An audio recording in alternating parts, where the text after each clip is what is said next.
Here's another related rates example question. At noon, ship A is 150 kilometers west of ship B.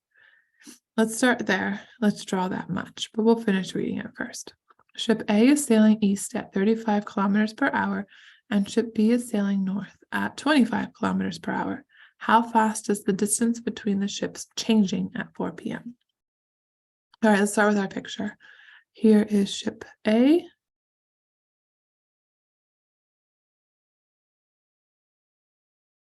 Has a broken mast. Oh, wow. And here is ship B. There we go. At noon, ship A is 150 kilometers west of ship B. This one's A, this one's B. There we go. Ship A is sailing east, so that's going to be our dx dt. It's going this way, and it's sailing east at 35 kilometers per hour. And ship B is sailing north at 25 kilometers per hour. So B is going this way. So that's going to be our dy dt. And that is 25 kilometers per hour.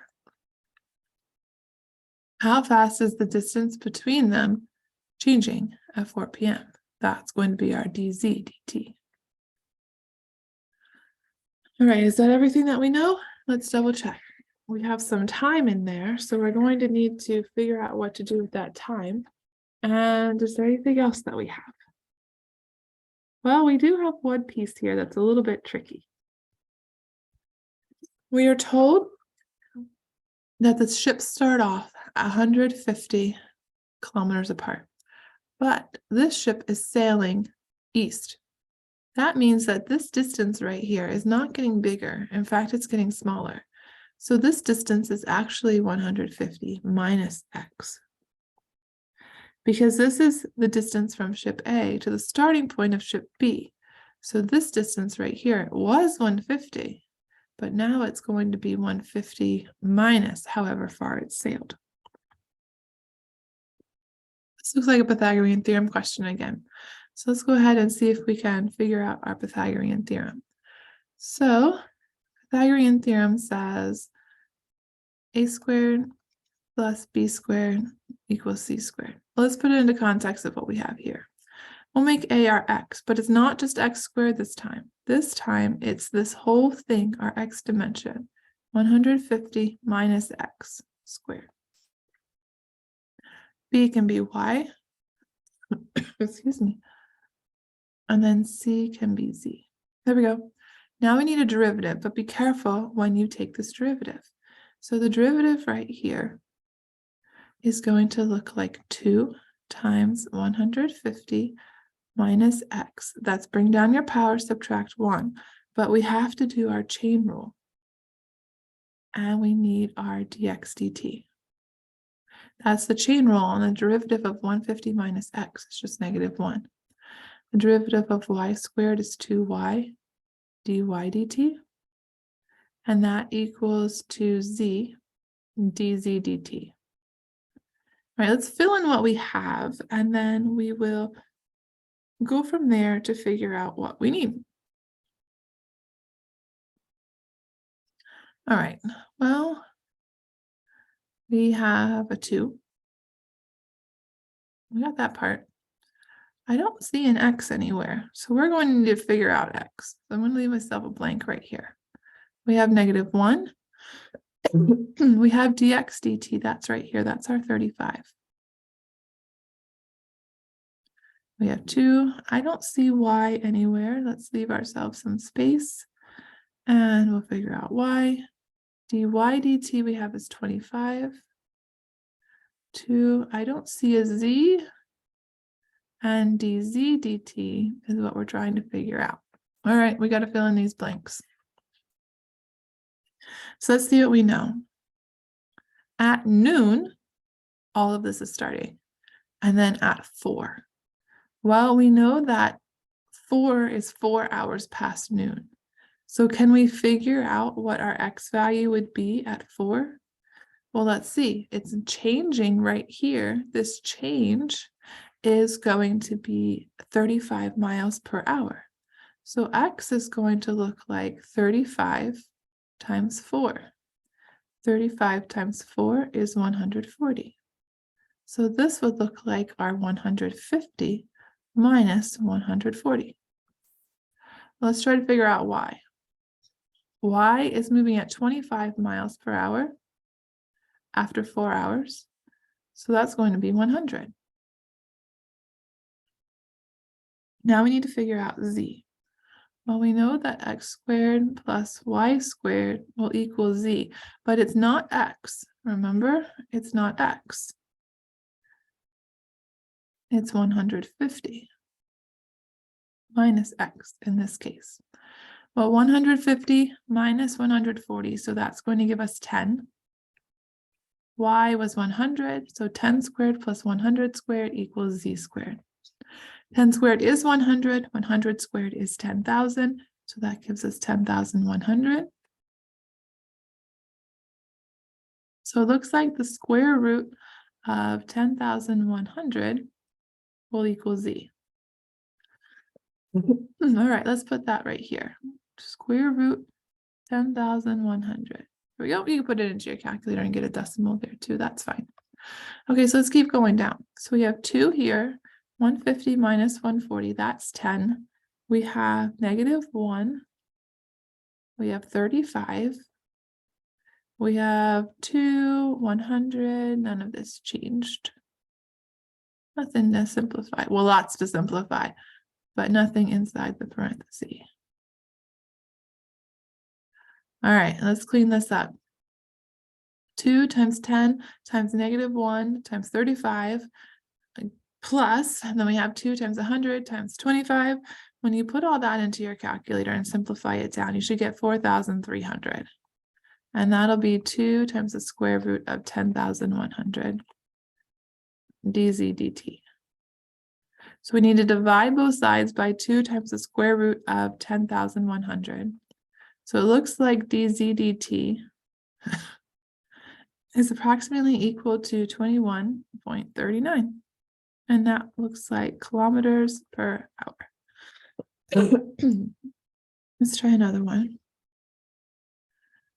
So here we have an airplane. A plane flying horizontally at an altitude of 1 mile and a speed of 500 miles per hour passes directly over a radar station. Find the rate at which the distance from the plane to the station is increasing when the plane is 2 miles from the station. Okay, we can do this one. Let's start with a picture. So here is my radar station.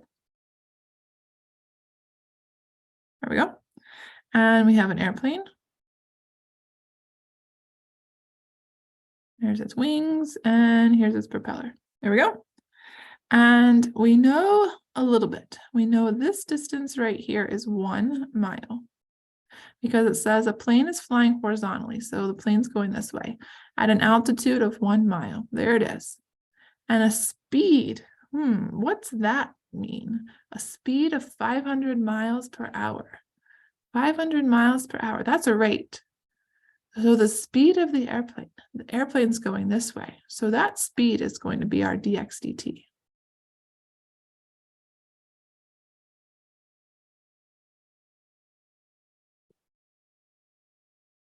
There we go. Now it says it passes directly over. It doesn't stop. It doesn't change direction. It passes directly over. So our plane is going this way. So the distance between the plane and the radar station is going to take on a slanted line like this. Find the rate at which the distance from the plane to the station is increasing when the plane is 2 miles away. So when this is 2 miles, we want to know how the rate is changing. So dz dt is what we're trying to solve for. And we know that our z is going to be 2 miles. So we have some good information here. Now look over here. This is our y value. Is this changing? It doesn't say anywhere that the plane is going up or down. It says that it's flying horizontally at an altitude. So this isn't changing. So our dy dt is going to be 0 because there is no change in the altitude of the plane. If the plane was going up at an angle or going down or landing or taking off, there would be a change in the y. But it says it's horizontally at an altitude of 1 mile. So this part isn't changing. Okay, let's see what we've got. Let's see what we can figure out. Let's see what we can do with this. So here we go. Pythagorean theorem. We have a squared plus b squared plus c squared would be x squared plus y squared equals z squared. A squared plus b squared equals c squared goes to x squared plus y squared equals z squared with the way we have it drawn. Okay, x squared, don't know that one. Y squared, we could change that to 1 right now because it's staying constant. If we take our derivative, we'll get 2x dx dt. The derivative of 1 is 0. The derivative of z is 2z dz dt. If you didn't put the 1 in, right here, you would have had plus 2y dy dt. But look, dy dt is 0, so that whole term would have gone away. Either way, it'll work, whichever way you're more comfortable with. Okay, let's see what we can fill in. I don't have an x. I do have a z. So let's write this. We need 2. I don't know what x is. Dx dt, we have that. That's 500. 2. Z is 2 miles. And we're trying to solve for dz dt. All right, I need to figure out my x value. So let's see what we have. When z equals 2, well, what can we do here? Well, that would look like x squared plus 1 squared equals 2 squared. That wasn't so bad. X squared plus 1 equals 4. So it looks like x squared equals 3. So x would be the square root of 3. Now, we can't have a negative distance, so we are going to use the positive version. So we got it. All right, let's put all this together. 2 times 500 is 1,000. That's supposed to say the square root of 3. Let's fix that. There we go. 1,000 square root of 3 is equal to 4 dz dt. So divide both sides by 4, type it into a calculator, 1,000 times the square root of 3, divide that by 4, and you should get dz by dt approximately equal to 433.013, and that'll be in miles per hour.